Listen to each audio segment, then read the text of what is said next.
This video is for educational purpose. Everything you will listen in this video is taken from the internet or any book or any documentary which is available for public.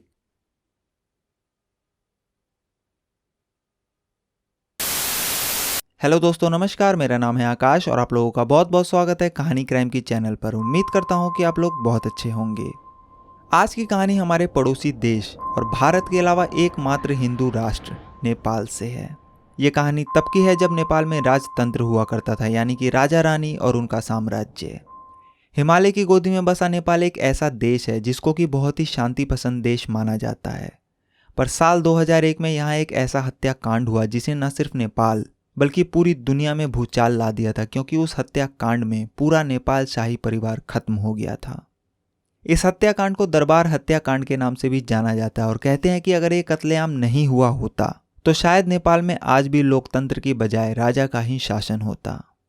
इस कहानी में लोगों का गुस्सा है, उनका प्यार है, सत्ता की लड़ाई है, नफरत है, रिश्तों के पेचोखम है, षड्यंत्र है। एक कहानी के अंदर दूसरी कहानी है और यहाँ तक कि एक सदियों पुराना श्राप भी है। तो चलिए अब मैं आपको उस रात की कहानी सुनाता हूँ जो रात नेपाल के लोगों के लिए एक बुरे सपने की तरह थी।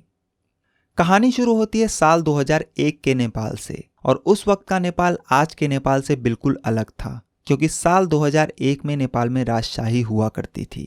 हालांकि पूरी तरह से राजशाही नहीं थी, क्योंकि उस वक्त नेपाल में राजशाही के अलावा संविधान और संसद भी मौजूद थे, पर फिर भी सबसे बड़ा शासक और सबसे ज्यादा शक्तियां राजा के पास ही थी।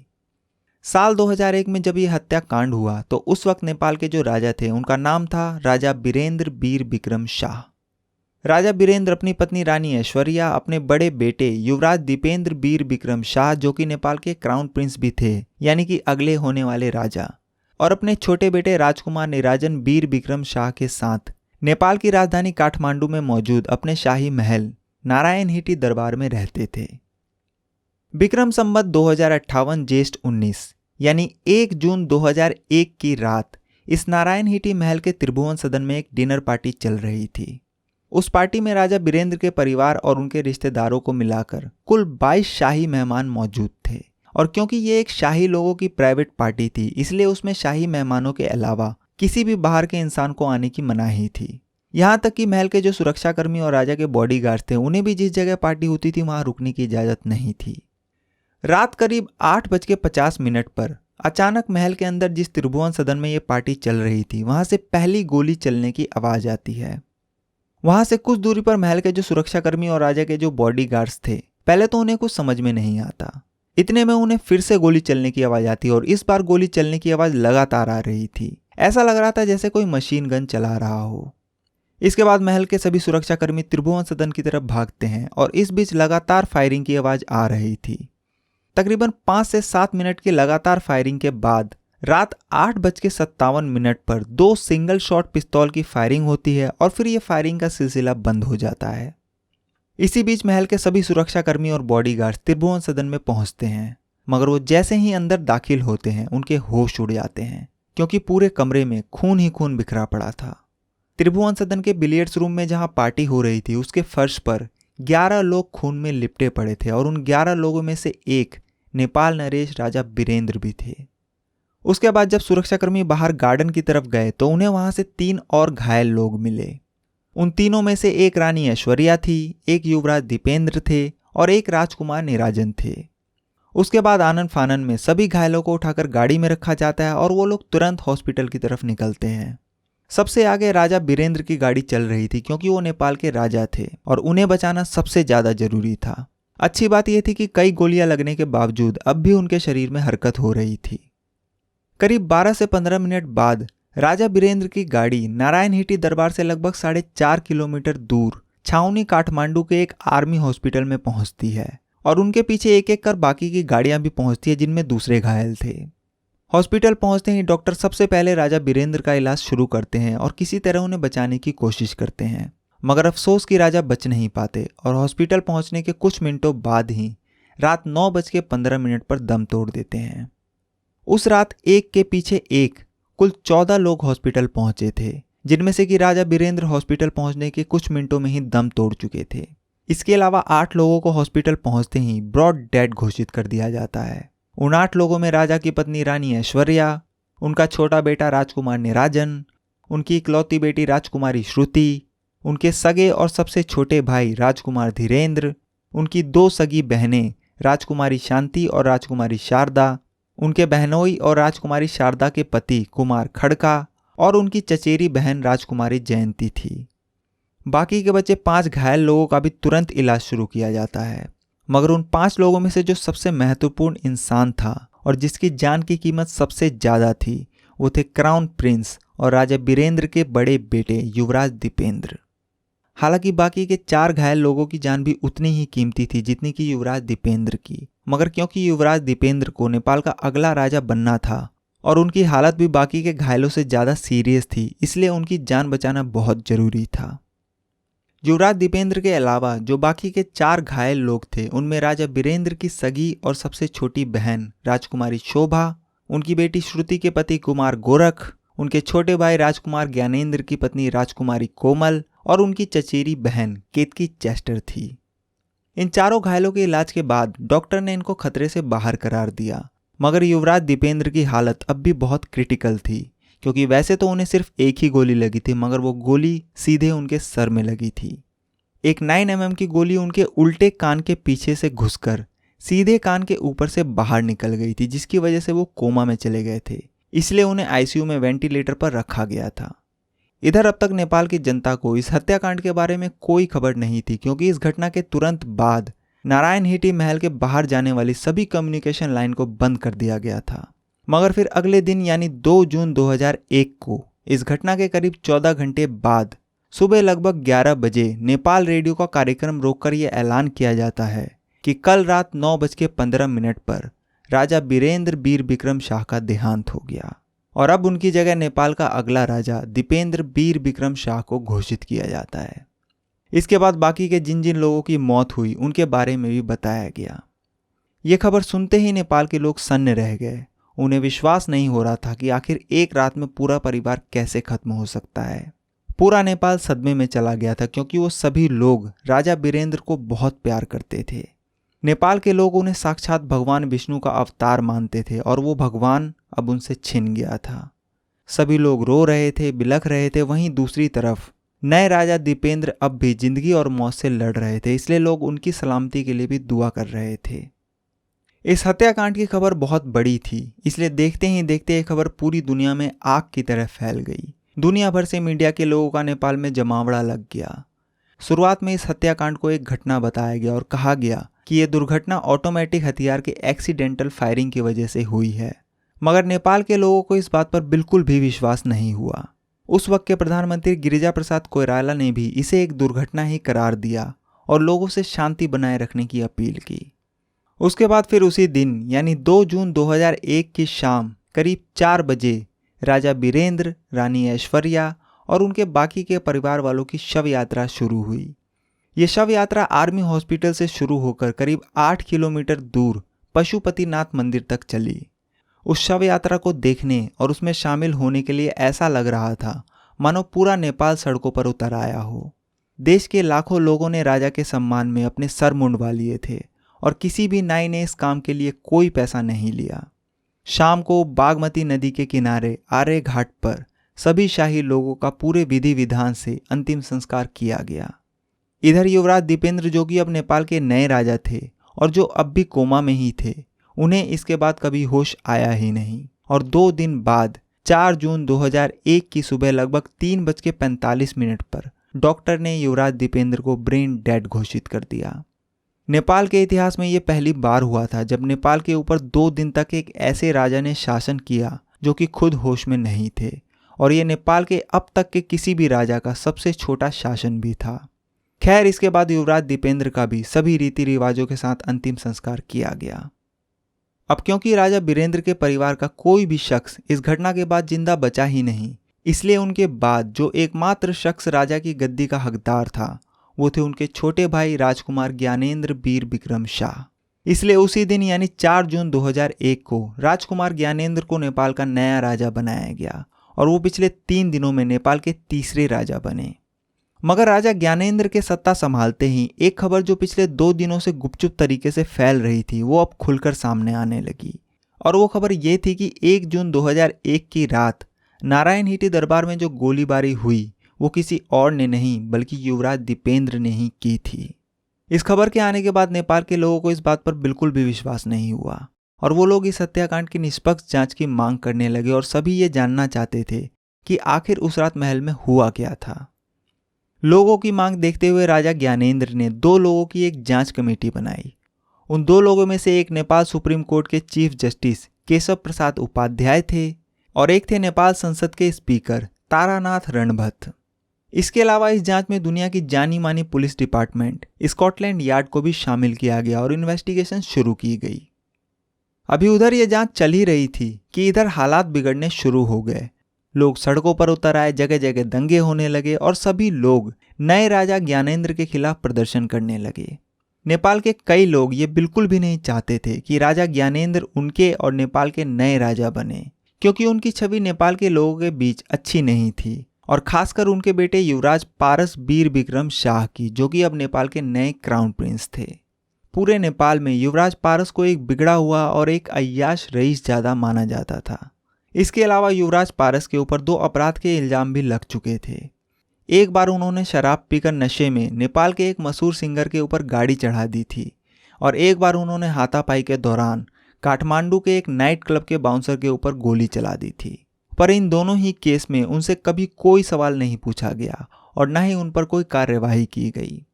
नेपाल के लोगों को पता था कि अगर राजा ज्ञानेंद्र उनके नए राजा बने रहे तो उस हिसाब से युवराज पारस उनके बाद अगले राजा बनेंगे और वो ऐसा बिल्कुल भी नहीं चाहते थे और इसी वजह से नेपाल के कई लोग सड़कों पर प्रदर्शन कर रहे थे।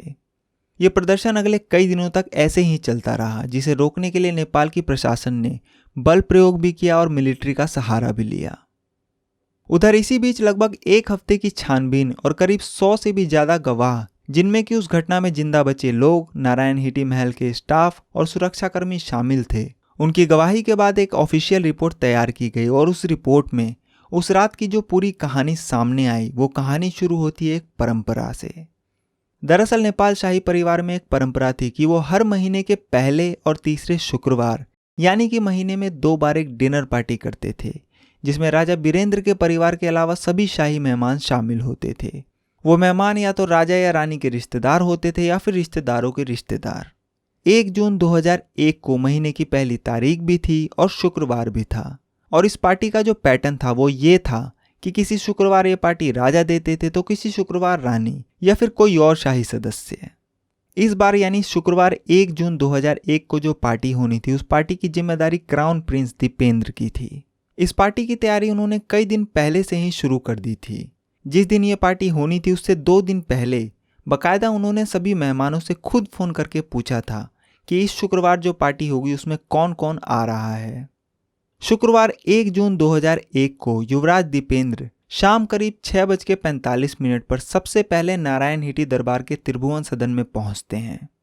वहां पहुंचकर वो बिलियर्ड्स रूम में जाते हैं, क्योंकि पार्टी के सारे इंतजाम उसी रूम में किए गए थे। उसके बाद वो बिलियर्ड्स के कुछ शॉट्स खेलते हैं।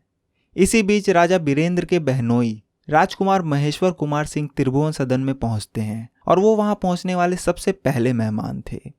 जब राजकुमार महेश्वर वहां पहुंचे तो युवराज दीपेंद्र ने उनका स्वागत किया और बिलियर्ड्स छोड़ उनके लिए स्कॉच का एक पैक बनाया।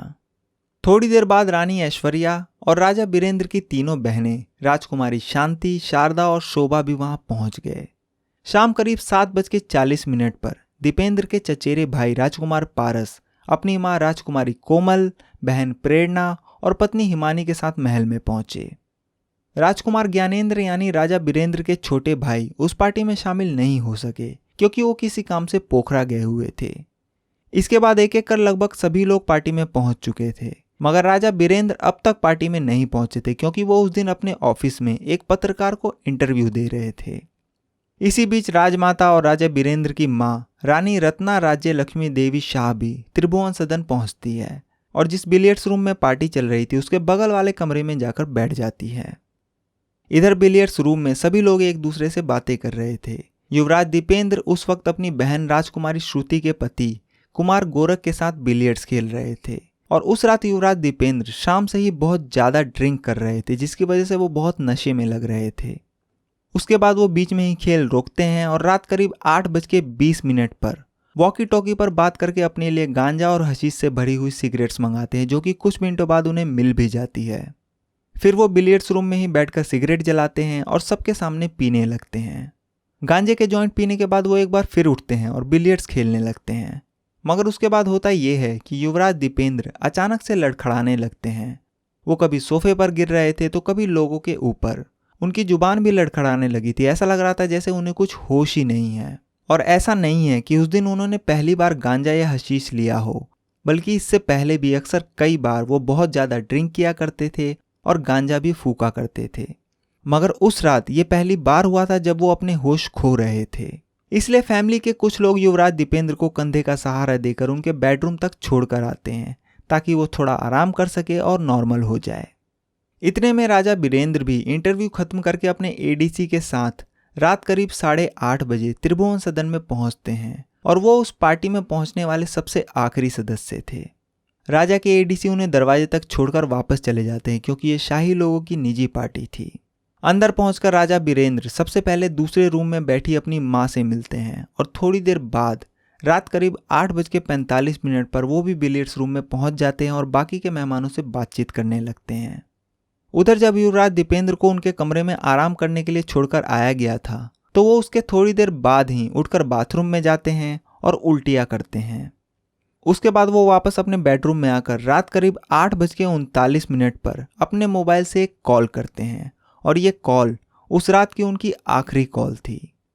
इस कॉल के बाद सबसे पहले तो जो कपड़े उन्होंने पहने थे उसे उतारकर आर्मी वाले कपड़े पहनते हैं। फिर वो अपने कमरे में रखी बंदूकों की तरफ जाते हैं। दरअसल युवराज दीपेंद्र को बंदूकों से बहुत प्यार था और वो हमेशा बस बंदूकों की ही बातें करते थे। बंदूकों से उनका लगाव बचपन में ही शुरू हो गया था जब उन्हें उनके 8वें जन्मदिन पर पहली बंदूक तोहफे में दी गई थी। तभी से उन्हें नई नई बंदूकें चलाने और उन्हें इकट्ठा करने का शौक लग गया और इसलिए वो अपने कमरे में भी बंदूकों को सजा कर रखते थे। खैर, ये तो हो गई पुरानी बातें। मैं आपको बता रहा था कि आर्मी की ड्रेस पहनने के बाद वो अपने कमरे में रखी बंदूकों की तरफ जाते हैं और वहां से एक कोल्ट M16 ऑटोमेटिक राइफल, एक ऑटोमेटिक MP5 के सब मशीन गन, एक SPAS-12 शॉटगन और एक 9mm की पिस्तौल लेकर वहां से चल देते हैं। इधर बिलियर्ड्स रूम में सभी इत्मीनान से एक दूसरे से बातें कर रहे थे। राजा बीरेंद्र भी अपने हाथ में कोक का एक ग्लास लिए मेहमानों से गुफ्तगू कर रहे थे। रात लगभग 8:50 पर युवराज दीपेंद्र भी अचानक से बिलियर्ड्स रूम में दाखिल होते हैं। वहां मौजूद सभी मेहमान उन्हें देखकर पहले तो चौंक जाते हैं क्योंकि उन्होंने एक तो आर्मी की ड्रेस पहनी हुई थी और उसके अलावा अपने दोनों हाथों में ऑटोमेटिक गन पकड़ रखी थी। मगर फिर उन्हें लगता है कि शायद वो अपने पिता यानी राजा बीरेंद्र को अपनी बंदूक दिखाने आए हैं। उसके बाद युवराज दीपेंद्र राजा बीरेंद्र की तरफ बढ़ने लगे। राजा बीरेंद्र को भी यही लगा कि शायद वो अपनी बंदूकें दिखाने आए हैं, इसलिए राजा बीरेंद्र भी अपना एक कदम युवराज की तरफ बढ़ाते हैं। इतने में युवराज दीपेंद्र अपनी एक बंदूक का मुंह राजा बीरेंद्र की तरफ करते हैं और ट्रिगर दबा देते हैं। पहले तो किसी को कुछ समझ में ही नहीं आया। उन्हें लगा कि शायद गलती से उनसे बंदूक चल गई। मगर इसके कुछ पल बाद ही लोगों ने देखा कि राजा बीरेंद्र धीरे धीरे नीचे गिर रहे हैं। उनके हाथ में जो कोक का गिलास था वो भी नीचे गिर गया और जब राजा के पास खड़े लोगों ने ध्यान से देखा तो पता चला कि राजा बीरेंद्र के कंधे से खून निकल रहा है क्योंकि उनकी गर्दन में गोली लगी थी। नेपाल नरेश को लहूलुहान जमीन पर गिरा देख पहले तो चीख पुकार मच गई, मगर फिर अगले ही पल सभी लोग एकदम जम से गए कि आखिर ये हुआ क्या। इसके बाद युवराज दीपेंद्र ने जिस बंदूक से गोली चलाई थी उसे वहीं गिरा दिया और वहां से चले गए। उनके जाने के बाद लोगों ने राजा बीरेंद्र को संभाला और पार्टी में मौजूद डॉक्टर राजीव शाही ने अपना कोट उतारकर राजा की गर्दन पर लगा दिया ताकि खून का बहना रुक सके। ये सब देखने के बाद राजा बीरेंद्र नेपाली में 2 शब्द बोले, के गरे को, यानी ये क्या कर दिया, और ये शब्द उनके आखिरी शब्द थे। इसी बीच युवराज दीपेंद्र दोबारा कमरे में दाखिल हुए और इस बार भी उनके दोनों हाथों में बंदूकें थी। वो फिर से राजा बीरेंद्र की तरफ बढ़ने लगे, मगर बीच में उनके चाचा और राजा बीरेंद्र के सबसे छोटे भाई राजकुमार धीरेंद्र ने उन्हें रोका और कहा कि बस बहुत हुआ, अपनी ये बंदूक मुझे दे दो। पर युवराज दीपेंद्र ने बिना कुछ बोले पॉइंट ब्लैंक रेंज से, यानी उनके शरीर से अपनी बंदूक लगाकर ट्रिगर दबा दिया, जिसकी वजह से राजकुमार धीरेंद्र दूर जाकर गिरे। इसके बाद तो जैसे उनके ऊपर खून सवार हो गया और वो सभी के ऊपर गोलियां बरसाने लगे। उस रात युवराज दीपेंद्र के चेहरे पर कोई एक्सप्रेशन नहीं था। जो भी उन्हें दिख रहा था वो उसी के ऊपर गोलियां चला रहे थे। यहाँ तक कि राजा बीरेंद्र को एक बार पहले गोली मारने के बावजूद उन्होंने उनके ऊपर फिर से गोली चलाई। करीब 2 से 3 मिनट गोली चलाने और 11 लोगों को लहूलुहान करने के बाद वो बाहर गार्डन की तरफ चले गए। युवराज दीपेंद्र के बाहर जाने के बाद रानी ऐश्वर्या और राजकुमार निराजन भी उनके पीछे पीछे जाते हैं। बाहर जब युवराज दीपेंद्र अपने कमरे की तरफ जा रहे थे तो उनकी मां ने उन्हें रोकना चाहा, मगर उन्होंने अपनी बंदूक का मुंह उन्हीं की तरफ कर दिया, जिसे देख राजकुमार निराजन बीच में आ गए और उन्हें रोकने की कोशिश की। पर युवराज दीपेंद्र ने पहले अपने भाई राजकुमार निराजन को गोली मारी और उसके बाद उन्होंने अपनी मां रानी ऐश्वर्या पर भी गोली चला दी। इतना सब कुछ होने के बाद वो वहां से थोड़ी दूर वहीं महल में एक पुल पर गए और जोर जोर से चिल्लाने लगे और फिर अंत में उन्होंने अपनी पिस्तौल निकाली और उस रात के हत्याकांड की आखिरी 2 गोली चली, जिनमें से एक गोली उनके सर में लगी। इसी बीच महल के सारे सुरक्षाकर्मी और बॉडीगार्ड्स भी वहां पहुंच चुके थे और इसके बाद जो कुछ भी हुआ वो आपको पता ही है। 1 हफ्ते तक चली इस इन्वेस्टिगेशन रिपोर्ट में शुक्रवार 1 जून 2001 की रात नारायण हिटी दरबार में जो कुछ भी हुआ वो तो पता चल गया, मगर अब भी एक चीज मिसिंग थी और वो था मोटिव यानी मकसद, कि आखिर युवराज दीपेंद्र ने क्यों उस रात अपने ही परिवार के लोगों की जान ली और फिर अंत में खुद भी मर गए। तो इसके जवाब में इन्वेस्टिगेशन कमेटी ने एक थ्योरी दी और उस थ्योरी की कहानी शुरू होती है इस घटना से करीब 6 साल पहले, यानी साल 1995 से। साल 1995 में युवराज दीपेंद्र जब इंग्लैंड में पढ़ाई कर रहे थे तो वहां उनकी मुलाकात देवयानी राणा नाम की एक लड़की से होती है। देवयानी राणा जो थी वो भी कोई आम लड़की नहीं थी, बल्कि उनकी मां भारत के ग्वालियर राजघराने से ताल्लुक रखती थी। तो जब इंग्लैंड में ये दोनों एक दूसरे से मिले तो दोनों में दोस्ती हो गई। धीरे धीरे मुलाकातों का सिलसिला बढ़ने लगा और दोस्ती प्यार में बदल गई।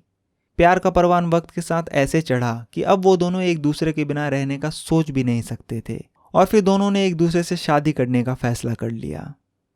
उसके बाद जब युवराज दीपेंद्र वापस नेपाल लौटे और उन्होंने अपने परिवार को देवयानी राणा के बारे में बताया और उनसे शादी करने की इच्छा जाहिर की, तो उनकी मां रानी ऐश्वर्या और उनकी दादी ने इस शादी के लिए साफ मना कर दिया। और उनके मना करने के पीछे एक और कहानी थी और वो कहानी थी उनकी पुरानी खानदानी दुश्मनी की।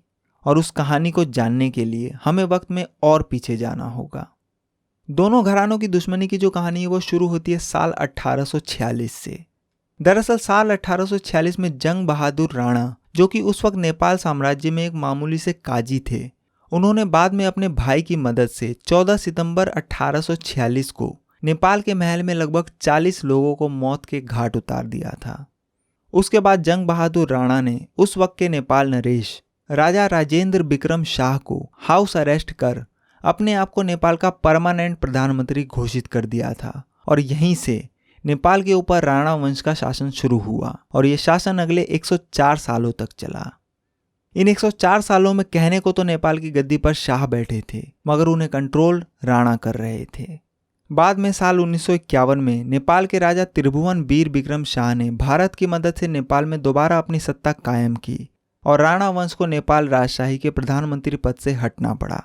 मगर जो दुश्मनी पिछले 104 सालों तक चली उसकी याद अब भी सबके जहन में थी और जो देवयानी राणा थी वो इसी राणा वंश की थी। इसलिए रानी ऐश्वर्या ऐसा बिल्कुल भी नहीं चाहती थी कि उनके घर में राणा परिवार की बहू आए। रानी ऐश्वर्या ये भी जानती थी कि युवराज दीपेंद्र नेपाल के क्राउन प्रिंस है और आगे चलकर नेपाल के राजा बनेंगे और अगर उनकी शादी देवयानी राणा से हुई तो वो उनकी पत्नी होने के नाते नेपाल की रानी बन जाएंगी और इसलिए भी वो इस शादी के खिलाफ थी। वो चाहती थी कि युवराज दीपेंद्र की शादी उनकी पसंद के हिसाब से हो जो आगे चलकर नेपाल को एक बेहतर भविष्य दे। मगर युवराज दीपेंद्र इतना मना करने के बावजूद भी अड़े हुए थे कि अगर वो शादी करेंगे तो देवयानी राणा से ही।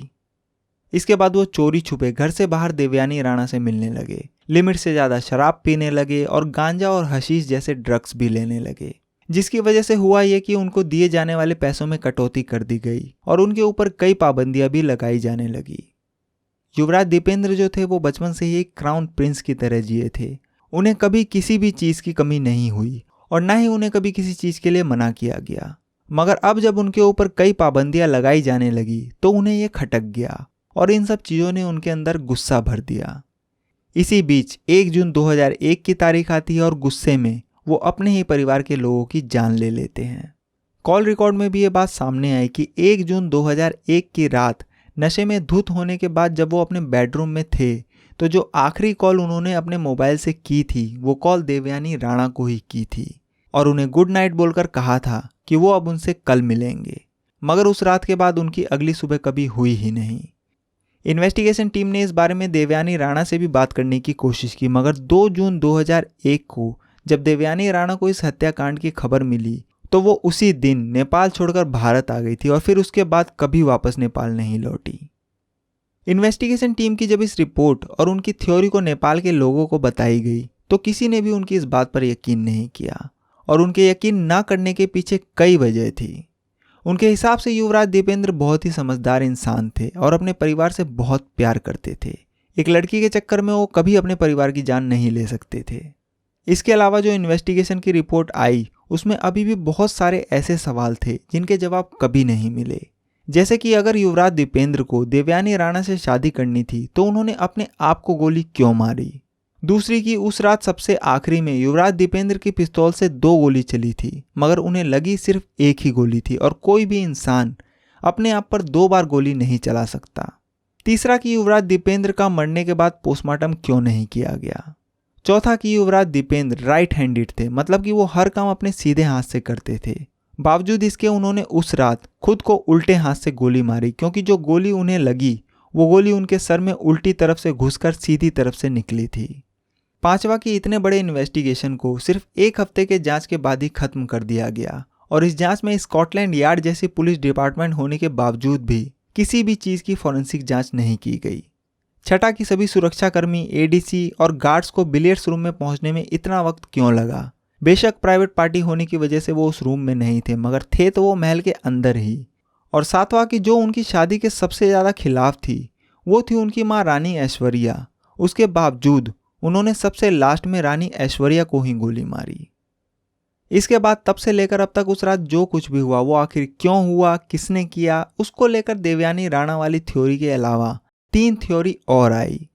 पहली थ्योरी ये आई कि 1 जून 2001 की रात नारायण हीटी महल में जो कत्लेआम हुआ वो किया तो युवराज दीपेंद्र ने ही था मगर उसके पीछे मकसद देवयानी राणा या उनकी शादी नहीं थी बल्कि वो था उनके अपने पिता यानी राजा बीरेंद्र को लेकर गुस्सा और उनके राजनीतिक फैसले, जिसकी शुरुआत होती है साल 1990 से। दरअसल साल 1990 में जब युवराज दीपेंद्र इंग्लैंड में पढ़ाई कर रहे थे उस वक्त इधर नेपाल में जनता सड़कों पर उतर आई और प्रदर्शन करने लगी। उनकी मांग थी कि नेपाल में भी राजशाही खत्म करके लोकतंत्र लागू किया जाए। राजा बीरेंद्र बहुत ही शांतिप्रिय और समझदार इंसान थे, इसलिए उन्होंने पब्लिक की मांग सुनी और नेपाल में राजशाही को खत्म कर संवैधानिक राजशाही को लागू कर दिया और दूसरी पार्टियों को भी चुनाव लड़ने और लोगों को उनके हिसाब से देश का प्रधानमंत्री चुनने का हक दिया। हालांकि उसके बाद भी नेपाल के राजा के पास बहुत सारी ताकत मौजूद थी। उनके इस फैसले से देश में तो शांति हो गई मगर उनके परिवार में विद्रोह शुरू हो गया। कहते हैं कि शाही परिवार में सिर्फ राजा बीरेंद्र ही ऐसे थे जो लोकतंत्र को समर्थन करते थे और जब इस बारे में युवराज दीपेंद्र को पता चला कि राजा बीरेंद्र ने बहुत सारी ताकत नेपाल की जनता को सौंप दी है तो उन्हें बहुत गुस्सा आया था। फिर साल 2000 आते आते नेपाल के कई इलाकों में माओवादी संगठन अपना पैर जमा चुके थे। माओवादी नेपाल में विद्रोह कर रहे थे और उस वक्त की सरकार ये चाहती थी कि राजा बीरेंद्र माओवादियों को रोकने के लिए सेना का इस्तेमाल करे, मगर बावजूद इसके राजा बीरेंद्र ने उन्हें रोकने के लिए कोई सेना नहीं भेजी। वो ये बिल्कुल भी नहीं चाहते थे कि नेपाल की सेना नेपाल के अपने ही लोगों पर गोली चलाए और वो इस मसले को बातचीत करके सुलझाना चाहते थे। पर वहीं दूसरी तरफ युवराज दीपेंद्र के हिसाब से माओवादियों को रोकने के लिए तुरंत सेना भेजकर उनका खात्मा करना चाहिए था और इन्हीं सब नर्म फैसलों और नेपाल की जनता को बहुत सारी ताकत देना उन्हें खटक गया। वो नेपाल में पूरी तरह राजशाही चाहते थे, इसलिए उन्होंने राजा बीरेंद्र को खत्म कर खुद राजा बनना चाहा। मगर इस थ्योरी में भी एक सवाल अब भी वही था कि अगर वो राजा बनना चाहते थे तो फिर उन्होंने अंत में खुद की जान क्यों ली। दूसरी थ्योरी ये आई कि 1 जून 2001 की रात जिसने लोगों पर गोलियां बरसाई वो युवराज दीपेंद्र नहीं बल्कि उनके भेष में कोई और था और इस हत्याकांड को भारत और अमेरिका की खुफिया एजेंसी रॉ और CIA ने अंजाम दिया था। हालांकि इस बात का कभी कोई सबूत नहीं मिला। अब तीसरी और सबसे आखिरी थ्योरी जो आई वो ये थी कि सत्ता हथियाने के लिए इस पूरे हत्याकांड की प्लानिंग राजा बीरेंद्र के छोटे भाई यानी राजकुमार ज्ञानेंद्र और उनके बेटे राजकुमार पारस ने की थी।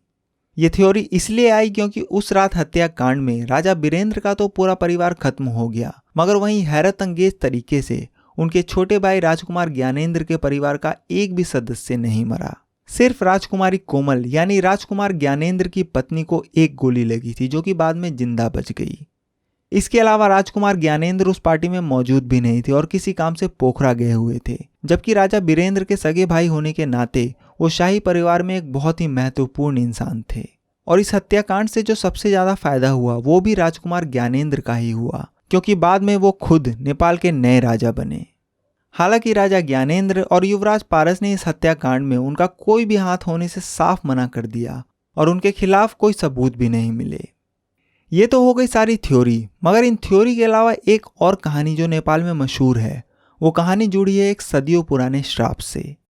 कहते हैं कि शुक्रवार 1 जून 2001 की रात नारायण हिटी महल में जो कुछ भी हुआ वो शायद पहले से ही तय था, और अगर ऐसा ना हुआ होता तो शायद वो श्राप झूठा हो जाता।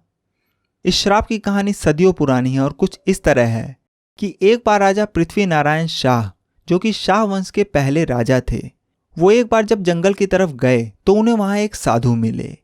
साधु को देखकर उन्होंने सबसे पहले तो उन्हें प्रणाम किया और फिर उनकी खातिरदारी में उन्हें खाने के लिए एक कटोरी दही भेंट की। उस साधु ने दही ली, उसे थोड़ा सा खाया और फिर वो झूठी दही राजा को वापस दे दी और कहा कि अब तुम भी इस दही को खाओ। मगर राजा पृथ्वी नारायण शाह ने दही झूठी होने की वजह से उसे नहीं खाया और नीचे गिरा दिया, जिसकी वजह से सारी दही राजा के पैरों पर गिर गई।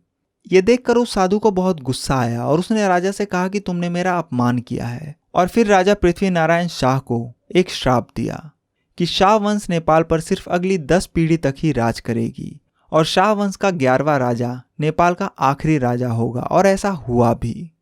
राजा बीरेंद्र जो थे वो शाह वंश के 10वें शासक थे। उनके बाद नेपाल के 11वें शासक राजा ज्ञानेंद्र बने, मगर राजा ज्ञानेंद्र को नेपाल की जनता उतनी पसंद नहीं करती थी। ऊपर से उनके बेटे युवराज पारस की छवि खराब थी और फिर दरबार हत्याकांड से उनका नाम भी जोड़ा गया। इसके अलावा राजा ज्ञानेंद्र ने साल 2005 में नेपाल की संसद को खत्म कर सारी ताकत अपने हाथ में ले ली थी।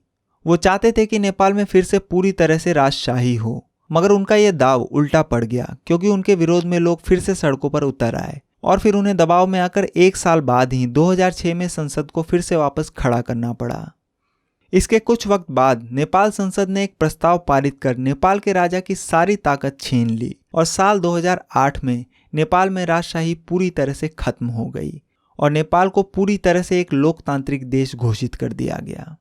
इसलिए ही लोगों का इस बरसों पुराने श्राप पर विश्वास बढ़ जाता है, क्योंकि उस रात अगर ये दरबार हत्याकांड नहीं हुआ होता तो शायद आज भी नेपाल में राजा बीरेंद्र या फिर उनके बेटे युवराज दीपेंद्र ही शासन कर रहे होते, क्योंकि नेपाल की जनता इन दोनों से ही बहुत प्यार करती थी।